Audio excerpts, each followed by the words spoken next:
विद्यालय में आए हुए सम्मानित अतिथिगण, कर्मशील हमारे शिक्षकगण एवं प्रिय छात्रों, आज हम भारत देश अपना 75वां स्वतंत्रता दिवस मना रहा है। मालूम होना चाहिए कि आज से 75 साल पूर्व हम आजाद नहीं थे, गुलामी की जंजीरें थी। विश्व में दो प्रकार की चमड़ी के लोग थे, एक गोरी चमड़ी के लोग, एक काली चमड़ी के लोग। गोरी चमड़ी के लोगों ने विश्व में राज्य करने का प्रयास किया, किसी हद तक उनका प्रयास सफल भी रहा, लेकिन धीरे धीरे उनकी वह औपनिवेशवाद की मानसिकता, सारे विश्व में राज्य करने की भावना और अन्यान्य मानवीय चेतनाओं को, जातियों को, क्षेत्रों को, देशों को कुचलने की कुत्सित विचारधारा एक दिन ध्वस्त हुई और स्वयं हिंदुस्तान में लगभग 350 वर्षों तक राज्य करने के बाद हिंदुस्तान से भी उनका पलायन हुआ। शिक्षा एक ऐसा अस्त्र है, शिक्षा एक ऐसा साधन है, शिक्षा एक ऐसा माध्यम है जो दो पांव वाले को, दो हाथ वाले को, माने मानव को अपार शक्ति प्रदान करता है। इसी कारण इस विद्यालय का जो आप्तवाक्य है, मुख्य सिद्धांत है, वो उपनिषदों और वेदों से लिया गया है। जो मंत्र है, जो सूक्ति है, जो मोनोग्राम में अंकित है, वो मंत्र है सा विद्या या विमुक्तये। सा विद्या या विमुक्तये। विद्या वो है, शिक्षा वो है जो जीव को जीवन मुक्ति प्रदान करे। जीवन मुक्ति का मतलब क्या है? जीवन मुक्ति का मतलब यह है कि यदि मनुष्य ईश्वर की सर्वोत्तम रचना है, if the man is the best creation of the God, तो मनुष्य को गुणों से मनुष्यता प्राप्त करने के लिए उसे पशुता का परित्याग करना पड़ेगा,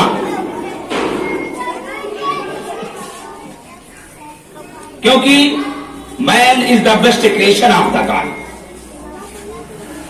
मैं रास्ते से जा रहा हूं, कोई भिखारी है, कोई बेचारा है, कोई बेसहारा है, उसको मैं पानी पिला सकता हूं, उसको भोजन के लिए कुछ पैसे दे सकता हूं, रोटी दे सकता हूं। और यह भावना प्रकारांतर से जीवों में भी। एक गाय का बछड़ा रास्ते में घायल हो गया तो गाय आगे नहीं बढ़ेगी।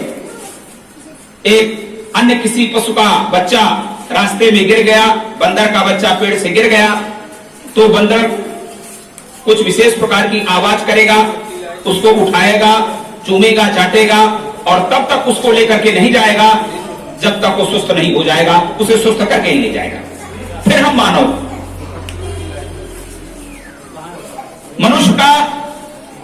मनुष्य में मनुष्यता प्राप्त करने के लिए विद्या या शिक्षा या संस्कार जरूरी थे। और जब तक इनकी पूर्ति नहीं होगी तब तक हम सच्चे मायने में इंसान और मानव नहीं हो सकते। इसी विकासशील बुद्धि ने आज मनुष्य को अन्य जीवों से अलग कर दिया और मनुष्य ने अपनी बुद्धि के विकास से generation of the mind, mind को अपडेट होना, बुद्धि का जागना, विवेक शक्ति का जीवन में पैदा होना, यही मानव की सबसे बड़ी उपलब्धि है। और इसी कारण मानव ने आज उस गॉड के समानांतर एक दूसरी रचना खड़ी कर दी। आपको मालूम होगा कि इस संसार में दो प्रकार की चीजें हैं, एक ईश्वर की बनाई हुई, दूसरी मानव की बनाई हुई। मानव यद्यपि ईश्वर की दी हुई वस्तुओं से ही किसी नई चीज का निर्माण करता है, लेकिन फिर भी उसे बुद्धि की कुशलता से, इसी कारण भगवद गीता में कहा गया है योगः कर्मसु कौशलम्, कर्म की कुशलता ही योग है या योग से ही कर्म को कुशलता प्राप्त होगी। इसलिए हम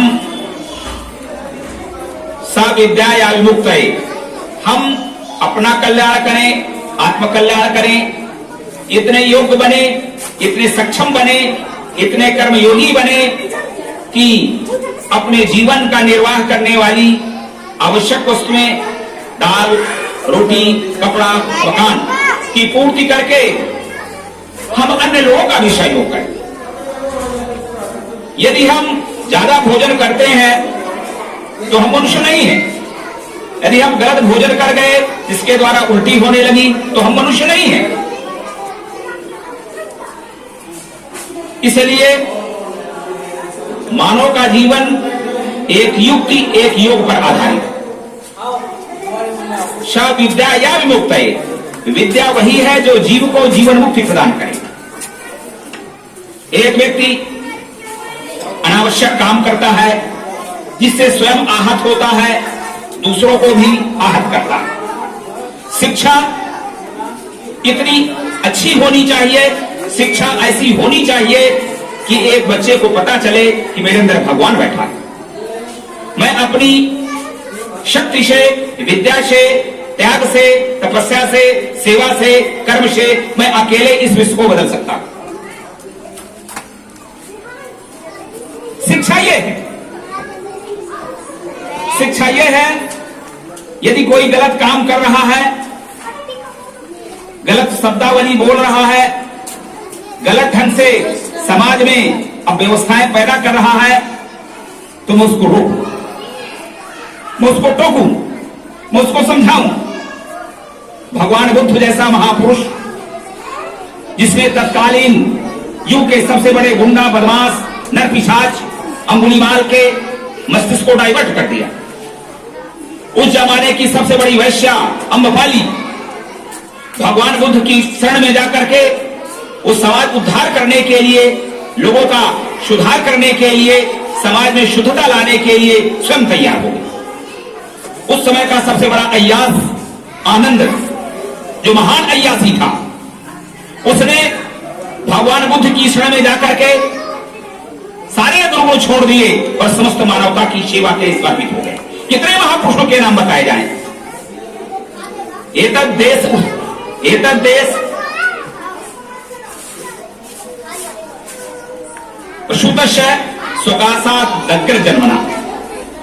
जिस मनुष्य ने हमारे धरती पर जन्म लिया, यही नहीं सारे विश्व में जिन महापुरुषों ने जन्म लिया, उन्होंने अपने आचरण से, अपने कर्म से, अपने विचार से मानव जाति को शिक्षा दी। महान वो नहीं है जो 1 लाख रुपए प्रति मीटर के कपड़े पहने हुए, महान वो नहीं है जो 20 तोला 1 किलो सोना शरीर में लपेटे हुए, महान वो नहीं है जो 1000 गाड़ियों से काफिला कर रहा है, महान वो नहीं है जो चौनी से गोरा है, महान वो नहीं है जो शरीर से लंबा चौड़ा है, महान वो है जिसके आचरण महान है, जिसे सारी मानव जाति को, समाज को, देश को, राष्ट्र को दिशा मिले, प्रेम मिले, ज्ञान मिले, शिक्षा मिले, संस्कार मिले। वो महान था, वो महान है और वही महान माना जाएगा। आज हम देखते हैं समाज में चोरों का, उचक्कों का, बड़े बड़े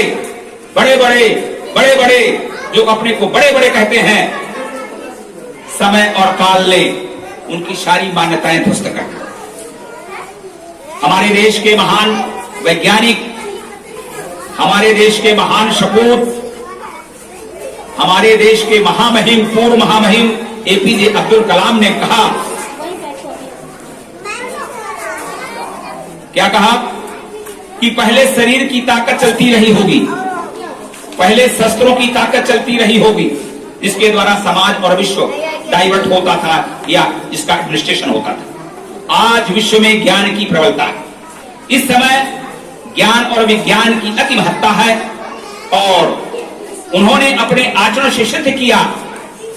जिस बच्चे को बचपन में खाने को रोटी नहीं मिलती थी, वो देश का महान वैज्ञानिक बना। जिस बच्चे को भरपेट भोजन नहीं मिलता था, वो देश का राष्ट्रपति बना। जिस बच्चे को बचपन में जीवन जीने के और आगे के विकास की सुविधाएं उपलब्ध नहीं थी, वो हमारा महान वैज्ञानिक missile man APJ Abdul Kalam. ऐसे कितने उदाहरण है हमारे हिंदुस्तान में। एक हिंदुस्तान की लड़की कहूं, महिला कहूं, देवी कहूं, दुर्गा कहूं, चंडी कहूं, रानी लक्ष्मीबाई देश की रक्षा के लिए अपने शिशु को पीठ में बांध करके, घोड़े की लगाम को दांतों में लगा करके और दोनों हाथों से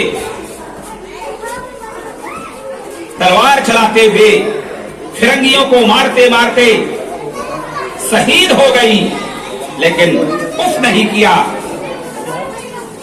देश तुम सबसे आगे हो।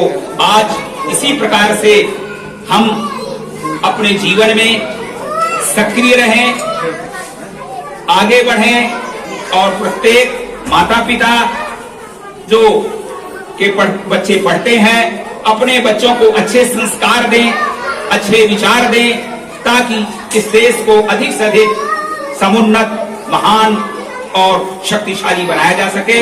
इन्हीं शब्दों के साथ मैं अपनी वाणी को विराम देता हूं। भारत माता की